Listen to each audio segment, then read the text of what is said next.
학습 이론에 대해서 한번 같이 보도록 하겠습니다.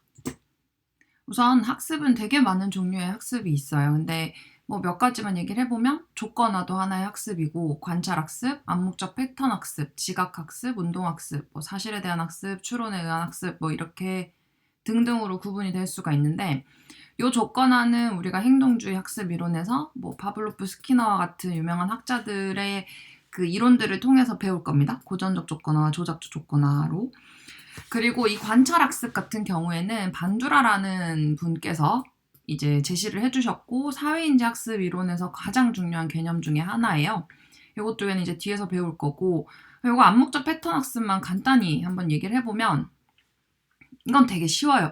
암묵적 패턴 학습인 거잖아요. 그럼 암묵적이다라는 거는 막 명시적으로 눈에 띄거나 내가 의도를 하거나 가진 게 아니라, 뭔가 내가 의도적인 노력 없이, 그러니까 내가 인지할 수 있는 그런 노력 없이 일어나는 학습이다. 근데 왜 패턴 학습이냐? 어떤 상황이 계속 주어져요. 내가 어떤 자극이 계속 주어지고 있는 상황을 자극을 받아들이고 있는데, 거기서 숨어 있는 패턴을 학습하기 때문에 우리는 암묵적 패턴 학습이라고 얘기를 하는 거고, 예시 한번 들으면 되게 잘 알 텐데, 그 모국어를 배울 때 우리는 뭐 누구가 어디를 가고 있습니다. 뭐라 그러지? 강아지는 뭐 은 이런 거 할 때 는 이거 구분하는 거는 그냥 굉장히 자연스럽게 되죠. 이게 바로 암묵적 패턴 학습인 거죠. 이제 의도적인 노력 없이 특정 상황의 일반적인 패턴을 학습하는 것이 암묵적 패턴 학습이다. 그래서 대표적으로는 말을 배우는 언어 문법이 있다 정도로 이해를 해주시면 되고, 그다음에 또 있는 거는 지각학습이라는 게 있죠. 이 지각학습은 perceptual learning이라고 해가지고 뭐 눈으로 본다든지 지각은, 아니면은 귀로 듣는다든지 이런 것들에 있어서 일어나는 학습들이에요. 그러니까 경험이 계속 반복됨에 따라서 이런 감각 시스템에서 뭔가 이 감각들을, 그러니까 이 주어지는 자극이라든지 뭐 경험들을 구분을 하거나 받아들이는 능력이 높아지는 학습을 지각학습이라고 얘기를 하는 거죠. 뒤에서 이거 조금 더 설명을 드릴게요. 운동학습은 말 그대로 운동과 관련된 학습입니다.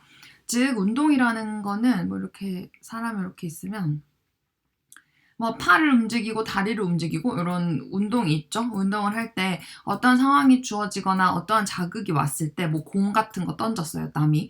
그럼 요거를 쳐야 돼. 그러면은 여기에 반응하는 운동이 그 운동의 능력이 향상되는 학습을 이제 운동학습이라고 얘기를 합니다. 사실에 대한 학습 같은 경우에는 그냥 우리가 많이들 배우는 뭐 정보에 대한 학습이라든지 뭐 그런 것들이 이제 사실에 대한 학습이고, 추론에 의한 학습은 여러분들 뭐 예를 들면은 분자, 뭐 예를 들면 뭐가 있을까, 이 물의 분자 구조를 배웠는데 잠깐만 H2O죠. 누가 큰지 모르겠네. 이렇게 H2O를 이렇게 배웠다 칩시다. 그럼 이 H2O가 아닐 수도 있어. 이렇게 안 생겼을 수도 있어. 물의 분자 구조가 있는데, 그럼 이런 물의 분자 구조를 가졌으면 이런 특성을 보이겠구나 라고 생각을 할 수가 있죠. 어떤 이론들을 배웠다면. 즉 어떤 배운 사실을 두 가지를 연합하거나 아니면은 뭐 이렇게 다른 배운 사실들을 다 가져와서 추론을 통해서 새로운 사실을 유추해 보아서 이거를 학습하게 되는 것이 추론에 대한 학습이 될 수 있죠. 그 지각학습을 이제 조금만 더 설명을 드리면, 어떻게 연구를 했냐면 어떤 사람이 뭐 예를 들면 요런 사진 한 장을 보여줘요. 난센스 낙서를 보여주고 이 낙서와 똑같은 사진을 고르는 과제를 시킵니다. 그래서 정답 여부는 알려주지 않지만 사진들을 다다다 보여주면서 지금 이 사진과 똑같은 사진은 무엇입니까? 라고 물어봤을 때 한 3번 정도 오류가 나타나고 나면, 그러니까 틀린 답을 하고 나면 대부분 맞춘다라는 거죠. 근데 사람들한테 이제 그 사람들한테 뭐 어느 부분을 보세요, 어디가 중요합니다, 이런 거를 전혀 알려주지도 않고 답도 알려주지 않았음에도 이 눈이 어디에 어떤 부분이 다른지를 정확하게 판단을 해낼 수가 있다는 거죠. 그래서 미묘한 차이를 인식하는 방법으로 학습하는데, 이게 바로 지각학습인 거죠. 즉 이게 지각학습은 나도 모르게 내 뇌에서 일어나긴 하지만 이게 내가 알아차리지 못하고 있죠. 근데 수동적으로 어떤 정보를 흡수하는 것이 아니라 뭔가 어디에 집중을 어떻게 해야 하는지를 나도 모르게 내 뇌가 처리를 하고 있다는 측면에서 굉장히 능동적인 학습이다라고 할 수가 있고, 이 지각학습을 실제 학습 현장으로 갖고 온 사람 중에 한 명이 켈먼이라는 분이십니다. 근데 이분은 어떤 그 모듈을 만들어냈냐? 바로 PNM이라고 Perceptual Learning 모듈이라는 거예요. 이건 뭐냐면 계속 어떤 정보를 노출을 시켜서 그거를 학습을 반복을 하게 하면 굉장히 능동적으로 학습이 일어날 수 있다라는 거를 적용을 한 그 학자이죠. 예를 들면은 이런 거를 만들었어요. 이게 초보자가 이 비행기 파일럿이라고 했을 때 이런 계기판이 막 한꺼번에 주어지면 이게 어떤 상황인지를 아는 게 굉장히 힘들다고 합니다. 근데 요거를 이제 이 6개 계기판 한번 보여주고 어떤 상황인지를 고르는 과제를 시키는 거죠. 계속 그런 과제를 하게 해요. 그렇게 했을 때 나중에는 계기판의 다양한 조건들이 어떤 상황인지를 확인하는 게 굉장히 잘 일어나고 있음을 확인할 수 있었죠. 그리고 대부분 이런 지각학습 모듈 같은 경우에는 이미지를 판단하는 데 좀 더 효과적으로 연구가 되고 있습니다. 뭐 예를 들면 의대에서 어떤 뭐 피부병 사진이 되게 여러 가지가 있대요. 피부병이 되게 다양한 피부병 사진들을 이렇게 보여주고 이게 어떤 지금 피부병의 상태이냐를 물어보는 그런 과제를 많이 실시를 하고 나면 나중에 이 피부병이 어떤 것인지를 파악하는 것이 굉장히 빨라진다는 거죠. 근데 물론 이런 지각학습 모듈 같은 경우는 예시를 통해서 배우는 거잖아요. 이게 학습을 증진시키기는 하지만 실제적인 경험도 굉장히 강조를 하고 있죠.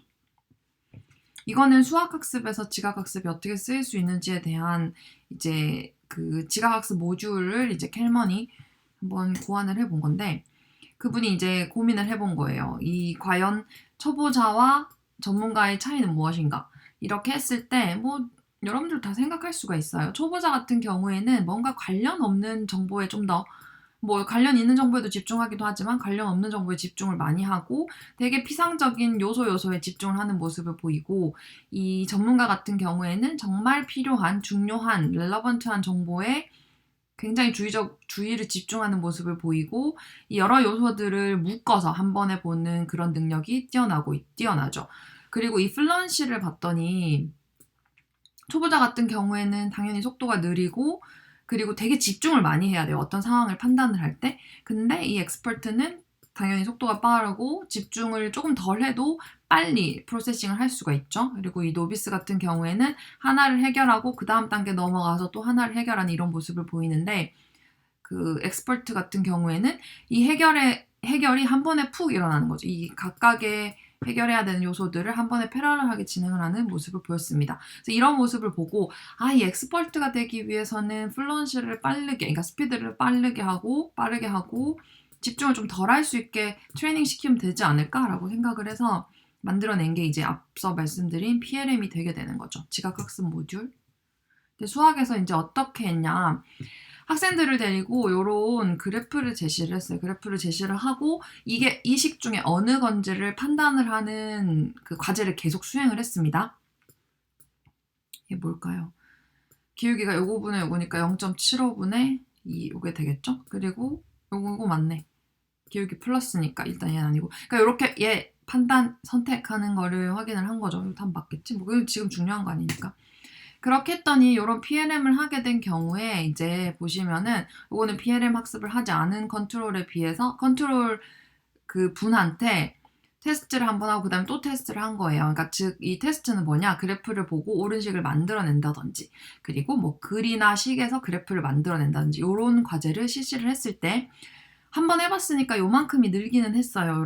요런 과제들에서. 근데 PLM을 한 경우에는 훨씬 늘어나는 정도가 많은 걸 확인할 수 있었죠. 요거는 나이가 다른 집단에서 또 한 거거든요. 그래서 요만큼 더 많이 늘어난 것을 확인할 수 있었다.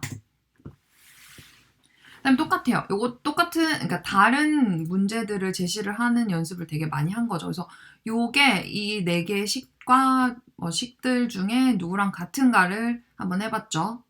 그러면 어떻게 되는 거예요? 얘를 이렇게 넘기는 거죠. 중요한 건 아닌데 그냥 하는 겁니다. 제가 지금 보면 irrelevant한 인포메이션에 집중하고 있죠. 부적절한 인포메이션 굳이 이거 풀 필요 없지만 요거가 답이 되겠죠? 뭐 아마도 맞겠죠. 이렇게 클릭하는 이런 과제를 계속 수행하게 시킨 거죠. 그래서 한번 어떤 일이 일어났는지를 봤어요. 그리고 딜레이드 포스트 테스트는 2주 뒤에 과제를 실시를 하게 한 건데 지금 보시면 정확도 같은 경우에는 프리 테스트, 포스트 테스트, 딜레이드 포스트가 크게 늘진 않았는데 리스폰스 타임이 이렇게 확 줄어든 거를 확인을 할 수가 있었던 거죠. 요런 정도로 이제 PLM 효과를 가진다는 거를 확인을 할 수가 있었습니다. 그래서 수학 학습에 있어서도 뭐 정확도는 이건 시간을 고려하지 않은 정확도는 요런 문제에서는 비슷했지만 여기 보시면은 반응 속도가 굉장히 빨라지는 거를 확인할 수 있었고, 요걸 보면서 이제 켈먼은 그래도 PLM이 이렇게 반응이 빨라지게 하는, 그러니까 좀 어텐션을 조금 덜 두고, 그러니까 주의 집중을 좀 덜 하고 과제를 풀 수 있게끔 만드는 중요한 그런 모듈 방법 중에 하나가 아닐까라고 주장을 하고 계시죠. 자, 이제 행동주의 학습 이론에 대해서 한번 넘어가 볼게요. 사실 이 행동주의 학습 이론은 뭐가 중요한 거죠? 행동이 중요한 거예요. 그러니까 이분들은 뭐 고전적 조건화와 조작적 조건화로 나뉘는데, 일단 이 학습 이론을 설명을 할 때 행동에 굉장히 집중을 한 학습 이론이다라고 크게 생각을 해주시면 되고, 고전적 조건화는 뭐냐면 이 조건화가 그냥 먼저 말이 됐어요. 먼저 나왔기 때문에 클래식한 조건화다. 클래식한 내용이 돼서 고전적 조건화, 조작 조건화는 요게 뭔가 조작을 한다. 이 사람의 행동을, 이 쥐죠 얘는. 쥐의 행동을 조작을 하는데 좀 더 집중을 하고 있기 때문에 조작적 조건화라고 생각을 해주시면 됩니다. 파블로프는 고전적이에요? 조작적일까요? 고전적이죠. 그래서 이 파블로프님께서 실험을 하셨어요. 이분은 이제 생리학자셨는데, 어떤 실험을 했냐면, 이거 좀 이게 귀래. 개의 요 목에다가 구멍을 뚫어서 침의 양을 측정을 했습니다. 침의 양을 측정을 하는 실험을 이제 진행을 하고 있었어요. 그래서 뭐 고기를 먹일 때는 얘가 침이 얼마가 분비되고, 뭐 이런 이거 채소예요. 이 채소를 먹일 때는 침이 얼마나 분비되는가를 확인하는 실험을 진행을 하고 있었죠. 근데 어느 날 발자국 소리가 뚜벅뚜벅 들리니까 얘가 침을 흘리더라는 거죠. 이게 실험을 계속 반복을 하고 있는데, 발자국 소리가 들리니까 연구자의 발자국 소리가 들렸을 때 침을 흘리는 광경을 목격을 하고 이거 뭐지? 해가지고 실험을 하게 된 거죠. 그래서 근데 이 고전적 조건화 같은 경우에는 본능적인 그런 행동, 그러니까 지금 여기서는 본능적인 행동이면 뭐겠어요? 즉 침을 흘리는 행동과 같이 본능적 행동, 그리고 타고난 반사적 반응을 설명하는 그런 학습 그런 개념 중에 하나입니다. 자, 봅시다. 그 환경을 한번 우리가 생각을 해봅시다. 조건화가 되지 않아서, 그러니까 즉 얘가 어떤 특정 상황에서 특정 행동을 하는 상태가 아닙니다. 그 이전일 때 이 개는 그냥 타고나게 음식을 보면 침을 흘려요. 그쵸? 요거는 타고난 반응이죠. 이해되죠? 이거는 타고난 본능적인 반응이에요. 그리고 어떤 조건화가 이루어지지 않았을 때 뭐 이거는 발자국 소리 혹은 어떤 소리, 벨 소리를 들려줬을 때 침을 흘리나요? 안 흘리죠. 그럼 요거는 아무런 반응을 이끌어낼 수 없는 자극이에요. 아무런 뭐 이렇게 반응을. 근데 컨디션을 시키는 거죠. 즉 발자국 소리가 들리고 밥을 줬죠. 그거랑 똑같이 어떤 벨 소리를 들려주고 딸랑딸랑 한 다음에 밥을 주는 거죠. 딸랑딸랑 하고 밥 주고, 소리 딸랑딸랑 내고 밥 주고, 그렇게 했을 때 얘는 침을 흘리게 되는 거예요. 얘네 둘이가 연합이 되는 거죠. 이게 중요한 거예요. 얘네 둘이가 연합이 되는 거죠. 즉 어떤 침이라는 항상 무조건적으로 나오는 반응, 그러니까 무조건적으로 흘리는 우리가 타고난 반응들을 이끌어내는 그런 음식. 말이 좀 헷갈리죠? 여러분 알아서 잘 이해를 해주세요. 내가 타고난 요 침이라는 무조건적인 반응을 이끌어내는 무조건적인 자극인 거죠, 얘는. 아시겠나요? 어떤 음식과 원래는 아무런 반응을 못 이끌어낸 요런 자극을 둘이 연합을 시키는 거예요. 계속 연합을 시켜서 결국에는 원래는 반응을 못 이끌어냈던 요런 중성 자극이 계속 얘네 둘이 연합을 시키는 바람에 침이라는 반응을 이끌어낼 수 있게끔 되면 이게 바로 조건화되었다라고 얘기를 합니다. 그래서 무조건 자극, 무조건 반응, 중성 자극, 조건 자극, 조건 반응을 정확하게 이해를 해주셔야 되는 거죠. 여기서 보면 중성 자극은 뭐예요? 지금 여기서 중성 자극은 요것뿐이에요. 이해되나요? 이게 둘이 연합되기 전에 벨 소리가 중성 자극이 되는 거죠. 근데 벨 소리가 연합이 돼서 얘네 둘이가 연합이 되고 나서 요 아무런 반응을 못 이끌어냈던 자극이 침이라는 반응을 이끌어내게 되면 얘는 더 이상 중성 자극이 아닙니다. 얘는 조건 자극이 되는 거죠. 그리고 여기서 침을 흘리는 반응은, 음식을 보고 침을 흘리는 반응은 무조건 반응이었어요. 이해되시나요? 근데 벨 소리를 듣고 이게 연합이 됐기 때문에 나오는 요 침은 무조건 반응이라고 안 하고 조건 반응이라고 얘기를 하는 거죠. 이거 구분되시죠? 정확하게 구분을 해주시고 이거 다시 보고 공부를 해주세요. 이해를 해주시면 됩니다. 그래서 이 고전적 조건화에서의 이제 여러 가지 개념들이 있어요. 되게 요거는 참 쉬워요. 그러니까 마음을 열고 이해를 해보면 참 쉽습니다. 일반화 같은 경우는 뭐겠어요? 그냥 일반화 시켜버리는 거예요. 예를 들면은 어떤 자극이 둘이가 다른데도 불구하고 내 반응이 비슷하게 일어나는 게 일반화인 거죠. 똑같지 않은 비슷한 자극들이 동일한 조건 반응을 이끌어내는 것. 예를 들면 내가 수학이 되게 두렵고 무서운, 그냥 너무 무서워 나는 수학이 그냥 타고나기를. 그랬을 때 이 수학과 비슷한 수식이 나오는 화학까지 너무 두렵고 무서워지는 그런 현상이 바로 일반화가 되게 됩니다. 변별은 일반화의 반대죠. 자극은 유사한데 반응이 서로 다른 반응을 보이는 그런 현상이 변별이 되는 거죠. 유사한 자극에 서로 다른 반응을 보이는 것. 속어 같은 경우는 무엇이냐? 이 속어는 보세요. 자, 아까는 벨 소리, 요거 벨 소리를 요거 벨이랑 음식이랑 이렇게 같이 주어졌죠. 얘네들이랑 계속 연합이 돼가지고 침을 흘리게 됐어요. 근데 만약에 내가 음식을 주지 않고 벨 소리만 계속 들려주는 거예요. 그럼 얘가 나중에 침을 흘리겠어요? 안 흘리겠어요? 안 흘리겠죠. 이게 바로 속어건조. 무조건 자극이 주어지지 않고 조건 자극만 반복적으로 주어져서 조건 자극이 더 이상 조건 반응을 이끌어내지 못하게 되는 것. 즉, 음식이 주어지지 않고 벨 소리만 반복적으로 주어져서 원래는 침을 이끌어냈던, 원래는 조건 반응을 이끌어냈던 그런 벨 소리가 더 이상 침을 이끌어내지 못하게 되는 것. 그게 바로 속어가 되는 거죠. 요 예시에 각각이 뭘지는 여러분이 고민을 해보고, 자발적 회복 같은 경우는 뭐냐면, 보세요. 이것도 참 쉬워요. 이것도 보시면, 자, 속어를 시켰어요. 이렇게 음식을 안 주고 배소리만 계속 줘가지고 얘가 더 이상 속지 않아. 나는 침을 흘리지 않아. 이렇게 침 안 흘림 이렇게 돼서 속어가 됐어요. 그러고 좀 오래 있다가 뭐 1년 이렇게 있다가 갑자기 안 들렸던 딸랑딸랑 배소리를 들려줍니다. 그럼 얘가 갑자기 침을 펑 하고 흘리는 거죠. 그게 자발적 회복이고 이런 현상이 나타난다는 거죠. 즉 속어가 완료된 후 일정 기간 훈련을 중지했다가 그러니까 뭐 소리도 안 들려줬다가 조건 자극을 다시 제시하면 조건 반응이 갑자기 재출현하는 것을 자발적 회복이라고 합니다. 이 고전적 조건화에서는 정서 반응 학습을 또 얘기를 했어요. 그러니까 이 고전적 조건화의 한 가지 중요한 포인트 중에 하나가 우리가 타고난, 그러니까 선천적으로 나타나는 그런 반응에 대한 학습인 거잖아요. 그래서 여기 이제 왓슨이라는 분이 요 분이 이제 알버트님이십니다. 알버트를 데리고 정서를 만들어 보겠다. 내가 어떤 애라도 데리고 오면 얘가 좋아할 물건, 좋아할 동물, 혹은 무서워할 물건, 무서워할 동물을 내가 만들 수 있다라고 주장을 하셨죠. 그리고 실험을 진행을 했습니다. 이 알버트 연구는 보시면은 요거예요. 아이고. 한번 봅시다. Experiment for an infant known as Little Albert. He's so confident he films it for posterity. At first, Albert shows little fear, even when Watson places a burning newspaper in front of him.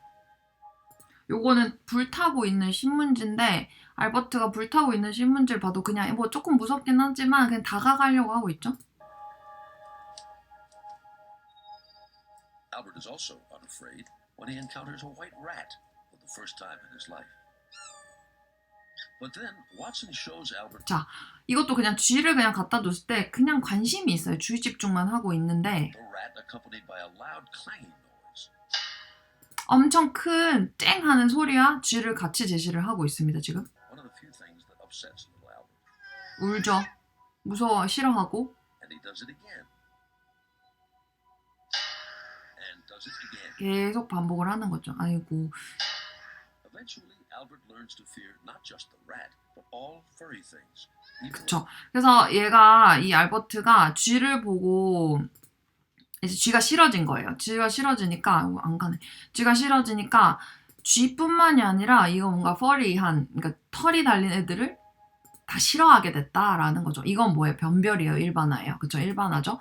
그리고 여기서 제시를 할 때 쥐가 처음에는 알버트는 그냥 쥐 괜찮았잖아요.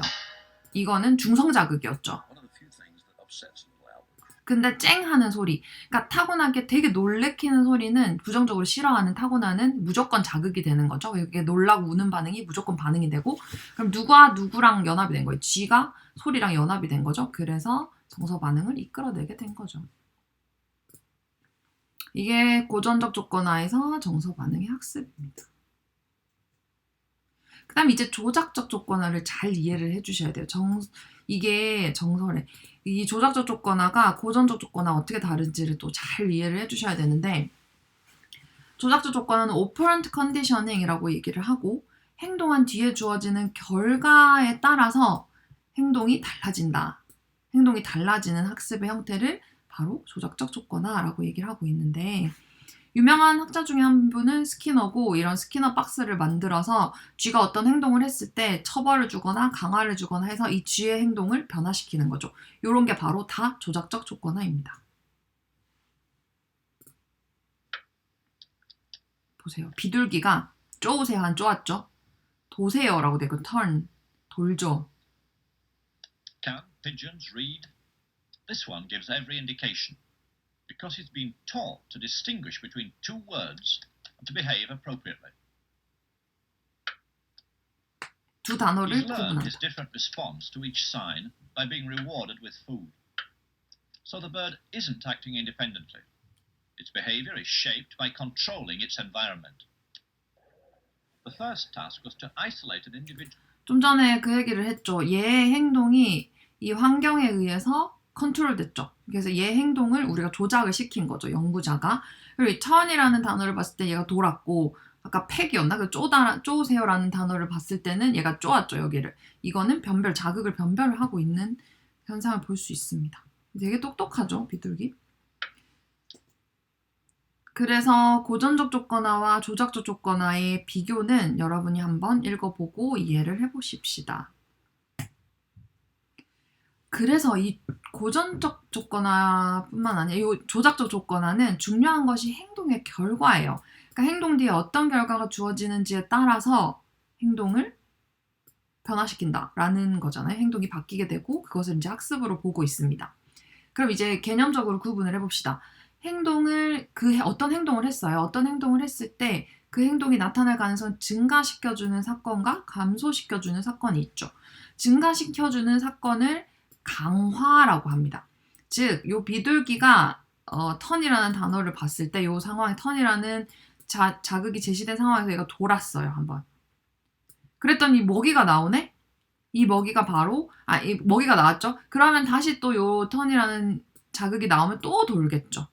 즉, 이 도는 행동이 나타날 가능성을 증가시켜주는 사건이 요 먹이가 되는 거고, 이 먹이는 강화가 되는 거죠. 근데 반대로 턴이라는 단어가 나왔는데 얘가 뭐 돌았어. 원래 도는 게 맞지만, 근데 이런 상황에서 연구자가 전기 자극을 빡 줘버린 거예요. 그러면은 이건 처벌이 되겠죠. 처벌이 돼서, 그러니까 다음에 그러면 이 행동을 안 하겠죠. 턴이라는 단어가 나와도 도는 행동을 안 하기 때문에 이거는 처벌이 되는 거죠. 이해되시나요? 그래서 행동이 나타날 가능성을 증가시켜주는 사건은 강화라고 하고 감소시켜주는 사건은 처벌이라고 합니다. 근데 여기서 강화도 정적 강화, 부적 강화로 구분이 되는데 요거는 헷갈리지 마세요. 부적 강화도 결국은 강화예요. 좋은 거예요, 좋은 거. 그러니까 좋다 하면 좀 그렇지만 행동이 나타날 가능성을 증가시켜주는 사건이에요. 부적 강화도. 근데 이게 뭐냐? 부적이잖아요. 부적은 싫어하는 거를 제거함으로써 이 행동이 나타날 가능성을 그러니까 증가시켜주는 거죠. 즉, 어떻게 실험을 많이 하냐면 이게 뭐 비둘기라고 합시다. 비둘기가 약간 유니콘이라고 합시다. 이 유니콘이 전기 자극을 계속 받고 있어요. 전기 자극을 계속 받고 있는 상황에서 얘가 만약에 한 바퀴를 돌면 이 전기 자극이 사라지는 거죠. 이거는 부적 강화가 되게 됩니다. 그러니까 싫어하는 자극을 제거함으로써 어떤 도는 행동을 증가시키게 됐으니까 이건 부적 강화가 되는 거죠. 정적 강화 같은 경우는 뭐 우리가 일반적으로 알 수 있는 상이에요. 상. 그냥 얘가 좋아하는 걸 주는 거가 이제 상이 되는 거고, 프리맥의 원리는 뭐냐면 그냥 얘가 되게 좋아하는 거 있잖아요. 예를 들면 얘가 프리맥 원리 그냥 넘어갑시다. 지금 넘어가고 정적 강화는 칭찬이 되게 중요한 거죠. 이게 아마 뒤에 나올 거예요. 그리고 처벌 같은 경우에는 이거 보세요. 행동이 다시 나타날 가능성을 감소시켜주는 사건이다. 감소시켜주는 그런 사건인데 이제 처벌. 수여성 처벌과 제거형 처벌이 있는데 또 비슷해요. 정적 강화, 부적 강화. 이것도 처벌인데 수여성 처벌은 그냥 싫어하는 걸 주는 거예요. 예를 들면 때린다든지 때리면 안 되죠. 근데 어쨌든 때린다든지 하는 그런 처벌이 있고 제거형 처벌은 얘가 좋아하는 걸 제거하는 거죠. 막 노는 걸 좋아하는 애한테 뭐 가만히 있어 라고 하면은 놀지를 못하니까 이건 제거형 처벌이 되게 됩니다. 개념적으로 구분을 해주시면 되고 요걸 한번은 생각을 해보세요. behavior가 encouraged 된다. 그러니까 증진되는 거고 요거는 억제되는 거죠. 그래서 요렇게 되는 거고 이거를 없애는 것, 자극을 없애는 것과 자극을 주는 걸로 구분을 해볼 수가 있는 거죠. 근데 요 스키너가 고민을 해본 거예요. 이제 고민을 계속 쥐를 보면서 했겠죠. 연구실에서.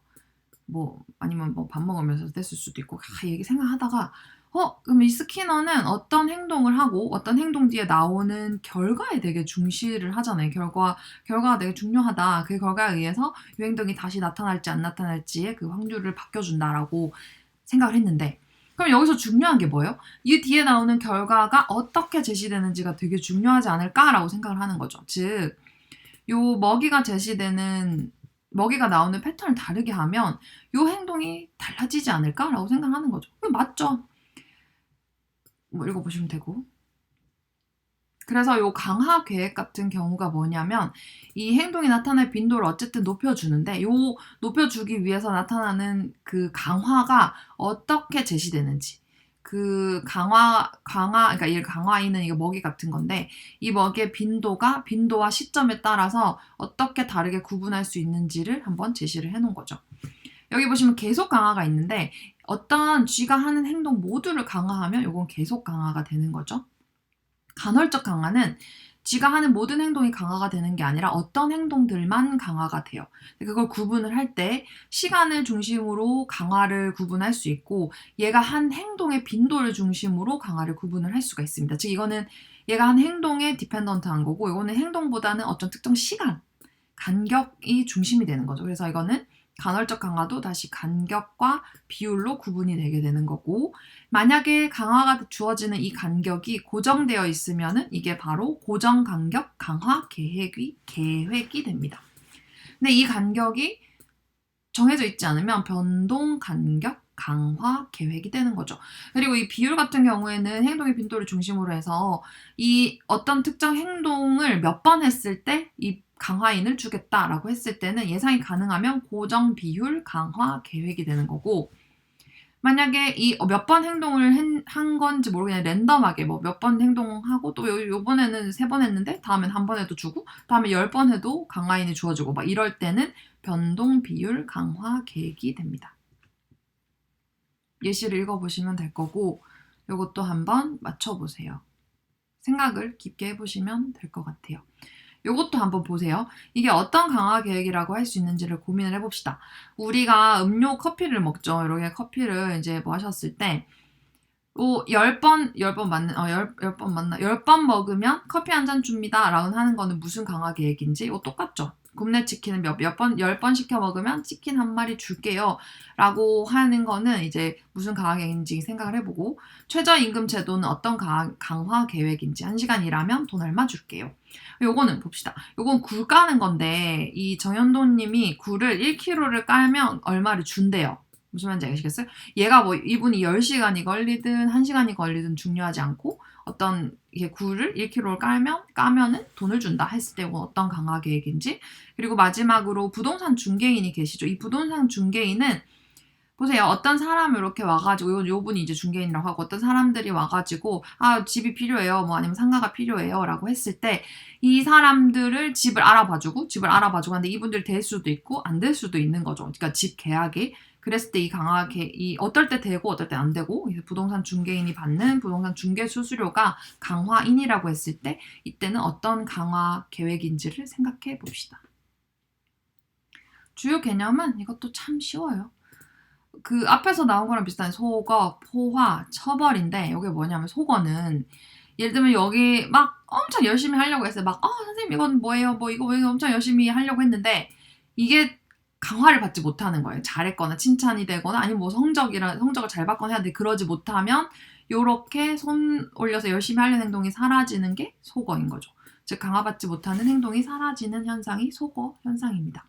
포화는 뭐냐면 강화에는 너무 자주 사용을 해가지고 이 행동을 강화시키는 힘을 상실하게 되는 과정이 바로 포화인 거죠. 그러니까 예를 들면은 막 칭찬 너무 많이 하는 거예요. 칭찬을 막 있는 대로 하면은 이 칭찬이 더 이상 행동을 변화시키는 힘을 가지지 못하게 됐을 때 이 칭찬 이런 현상이 이제 포화라고 얘기를 할 수가 있습니다. 처벌 넘어가고 그 조작적 조건화의 예는 굉장히 많아요. 그래서 요거는 한번 생각을 해보면 될 것 같고 그러니까 내가 어떤 행동을 했을 때 뒤에 어떤 결과가 나오는지에 따라서 내가 앞에 했던 행동이 달라지는 것들은 모두 조작적 조건화의 예라고 할 수 있죠. 이 동물 트레이닝에서 굉장히 많이 볼 수 있는 게 바로 조작적 조건화죠. 돌고래가 뭐 낑낑 울었어요. 그랬을 때 3번 울면 이 맛있는 고등어를 주는 거죠. 고등어 먹는지 모르겠지만. 그래서 이 고등어를 주면 얘가 다음에 뭐 어떻게 하라고 했을 때 낑낑 또 울겠죠. 그리고 또 봐봐요. 하이파이브를 했을 때 아이고 잘하네 라고 칭찬을 해주면 얘가 또 하이파이브를 하게 되는 이런 것들이 다 무슨 조건화? 조작적 조건화. 그 조작적 조건화를 기준으로 했을 때 여러분 한번 생각해 보세요. 학점을 뿌리면 안 되는 이유가 뭔지를 한번 생각을 해봅시다. 이것도 G가 조작적 조건화 되는 과정인데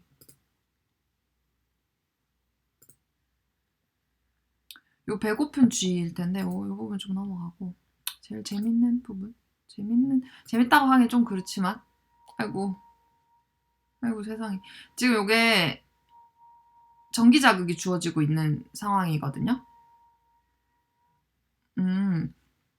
여러분 맥락이 지금 없어가지고 헷갈릴 텐데 봅시다.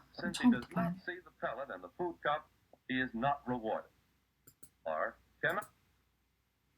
요 G예요.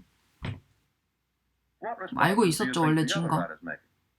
The satiated rat is inactive. But even if he had hit the bar and got a pellet, food would not be a reward without the drive of hunger. 지금 보시면 아이고 끊겼는데 아까 두 G가 제시가 됐죠. 두 G가 제시가 됐는데 얘는 배 안 고픈 G예요. 배 안 고픈 G니까 뭐 레버를 얘는 배 고픈 G예요. 막 여기저기 막 둘러다니는 배가 너무 고프니까 그래서 레버를 누르면 음식이 나오는 그런 G인데 그런 상황이에요. 그런 상황인데 얘는 배가 안 고프기 때문에 얘는 배가 고프기 때문에 막 여기저기 돌아다니는 그러니까 동기화되어 있고 얘는 배가 안 고픈지는 그냥 가만히 있는 거죠. 굳이 움직일 필요가 없잖아요. 근데 이 배 안 고픈 G를 동기화시키는 방법 중에 하나는 불편한 상황을 제시합니다. 지금. 보세요. 자극을 주거든요. 전기 자극. 그렇게 아프지 않은. G가 나왔으면 좋겠네요. Although the shock is not strong, you will see that it supplies enough drive to produce a radical change in the behavior of the satiated rat. He hits the bar, the shock goes off, and he's rewarded. 자, 보세요. 얘는 별로 배가 안 고팠기 때문에 그냥 가만히 누워 있었어요. 뭐 그래도 되죠. 근데 이제 연구자는 얘가 레버를 누르는 행동을 하길 원하는 거야. 행동 조절하고 싶은 거야. 조작을 막 하고 싶어. 그랬을 때 어떻게 하냐. 여기에 약간 그 좀 싫은 자극을 계속 제시를 하는 거죠. 그럼 얘가 뭐야 하면서 막 뛰고 하다가 레버를 누르는 행동을 하게 됐어요. 그랬더니 샥이 멈추는 거죠. 이해되나요? 샥이 멈추는 게 지금 강화죠. 부적 강화가 일어난 거죠. 그러니까 얘가 이제 레버를 누르는 행동을 계속 하게 되는 거죠. 이걸 수업 현장에 생각을 해보면 좀 잔인하긴 하지만 수업 현장에도 어떻게 할지 적용을 해볼 생각을 한번 해보세요.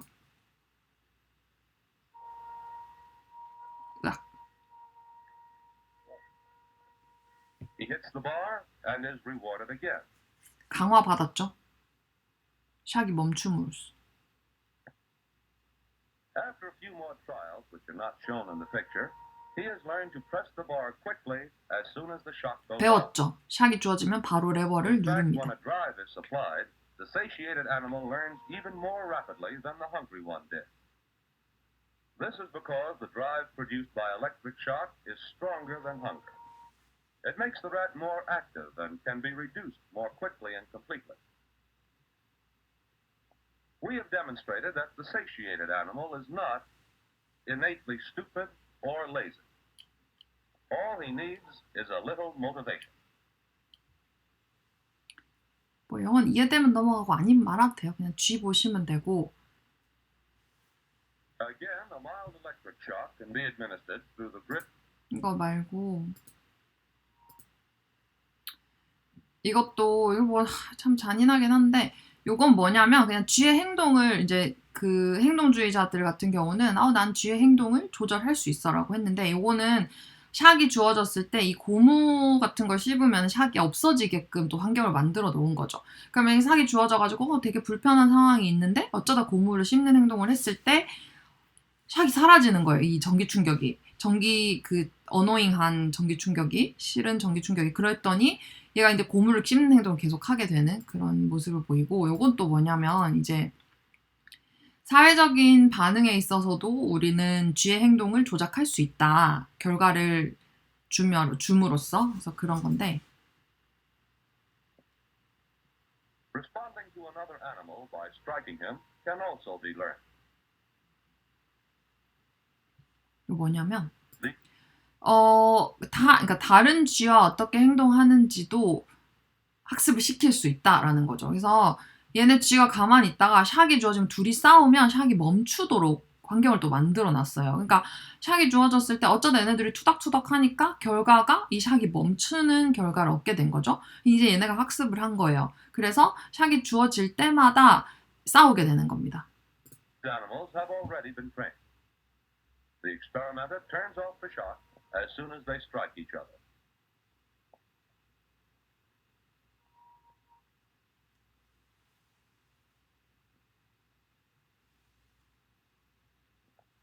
썸머리 넘어갈게요.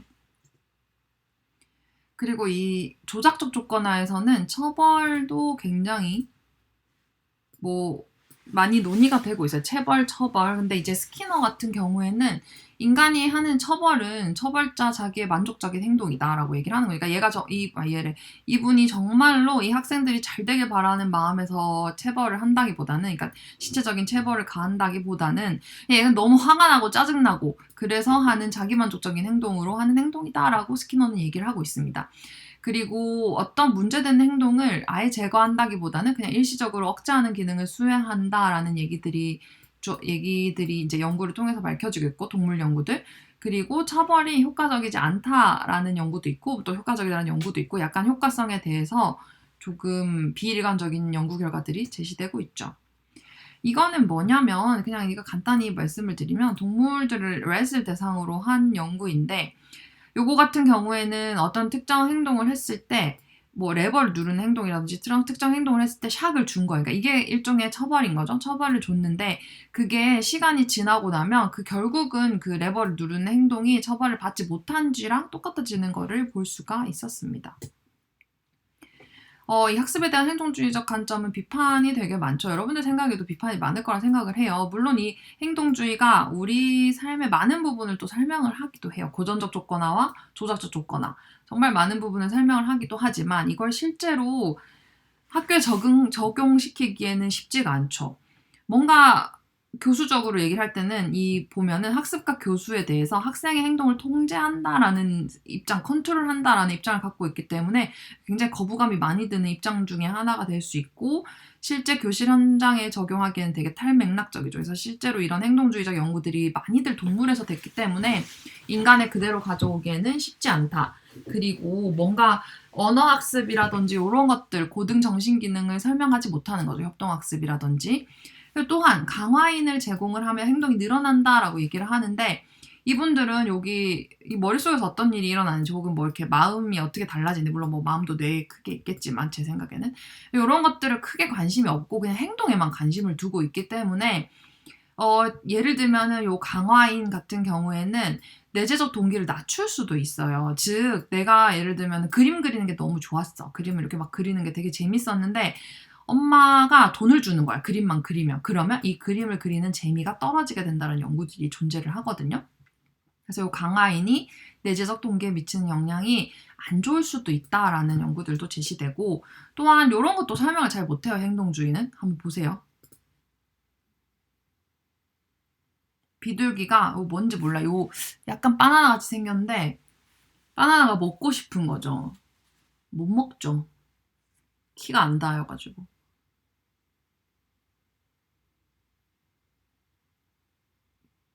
멈추는데 어떻게 할 것 같아요? 얘가 막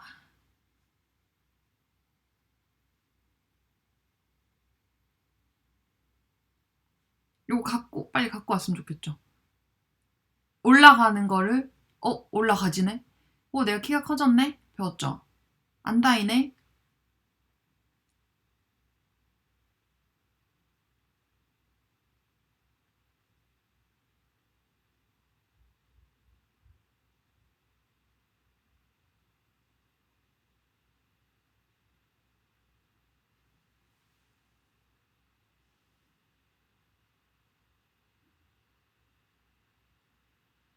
이렇게 먹게 됩니다.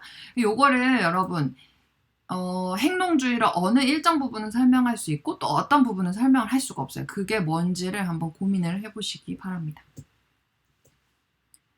그 다음으로는 사회인지 학습 이론에 대해서 설명을 두 번째 영상에서 하도록 할게요.